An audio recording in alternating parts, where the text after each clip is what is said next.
Everyone, চলো একটা অগোছালো ভিডিওর মাধ্যমে আমার রবিবারের সারাদিনটা তোমাদের সাথে শেয়ার করি। এখন তো রবিবার মানে ছুটির দিন নয়, তাই মনের দুঃখ মনেই রেখে চলে যাচ্ছিলাম পড়াতে। এই যে দেওয়ালটা দেখতে পাচ্ছ, এটা কিন্তু আমাদের স্কুলেরই ব্যাক সাইড। সকাল সকাল স্মৃতিচারণ করতে করতে চলে গেলাম পড়াতে গিয়ে এই ফার্স্টে মিষ্টু পাখির পড়াশোনা তোমরা একটু শুনে নাও। তারপর তারপর এই হর্ষইতে ইঁদুর ছানা, তারপর আঙুল দাও দীর্ঘইতে, তারপর হর্ষতে, তারপর দীর্ঘউতে, তারপর তো পড়িয়ে টড়িয়ে বাড়ি চলে এলাম। এসে শুনলাম মার সঙ্গীর অভাবে চা খাইনি, সেই জন্য 2 কাপ চা করে নিলাম মায়ের আর আমার জন্য। তারপর আর কি, আমার আর ভাইয়ের প্ল্যান মতো শুরু হয়ে গেল বিরিয়ানির তোড়জোড়। সানডে বলে কথা, ভালো কিছু না হলে হয়? তো সেই কারণে মা সব কিছু গুছিয়ে রেডি করে দিল, আর আমি পুরো বিরিয়ানিটা বানাতে শুরু করে দিলাম। যখন আমরা বিরিয়ানি বানাই এটাই হয়, মা সব কিছু গুছিয়ে দেয় আর আমি মেইন প্রসেসটা কমপ্লিট করি। তো সেই মতো বিরিয়ানি বানানো তো চলছিলই।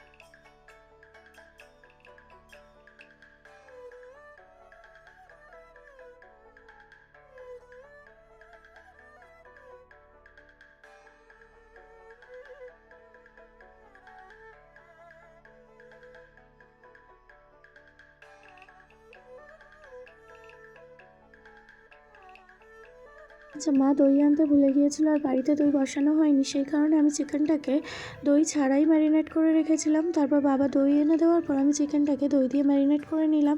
এখানে মা এসেছিলো, কিছু বকবক করার পর আমি আবার রান্না শুরু করে দিলাম।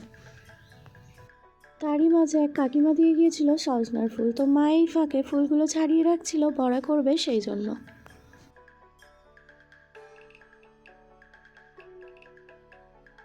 আমি না বিরিয়ানিটা খুব ভালো বানাতে না পারলেও বাইরে কিনে খাবার থেকে বাড়িতে বানানো বিরিয়ানিটাই আমি বেশি প্রেফার করি মজা করে খাওয়ার জন্য।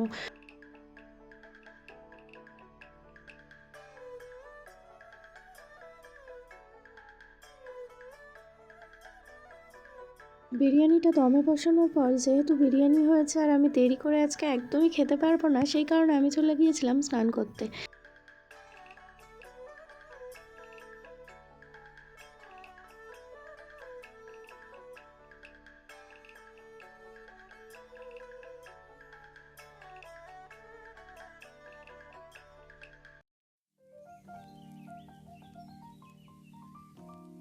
দেখো, যেহেতু বিরিয়ানি হয়েছে তাই খাওয়ার জন্য আমি আর ওয়েট করতে না পেরে বিরিয়ানির হাঁড়িটা খুলে ফার্স্ট লুকটা, মানে বিরিয়ানিটা যেহেতু আমি বানিয়েছি ফার্স্ট লুকটা তো আমিই দেখবো।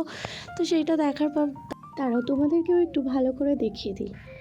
তারপর আমি বসে গিয়েছিলাম খেতে।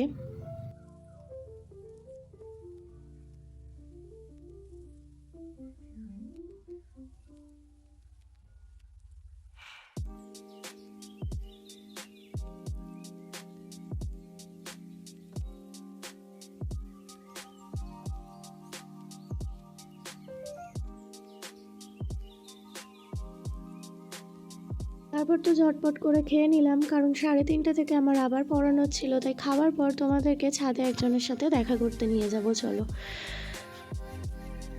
তো এই যে গোলাপ সুন্দরী গাছকে দেখছো, এইখানে ফার্স্ট বার 2টো কুড়ি একসাথে ফুটেছে, আরও অনেক ছোট ছোট কুড়ি আছে। এই গাছটা আসলে আমার গিফটে পাওয়া, কিন্তু এতদিন ধরে এটাতে একটা করেই ফুল ফুটছিল, কিন্তু এবার দেখলাম অনেকগুলো কুড়ি ধরেছে, যার জন্য আমি খুবই খুশি। তারপর তো ওরা পড়তে চলে এলো আর রবিবারের সারাদিনটা আমি এইভাবেই কাটালাম। ভিডিওটা কেমন লাগলো জানিও, দেখা হচ্ছে পরবর্তী কোনো ভিডিওতে।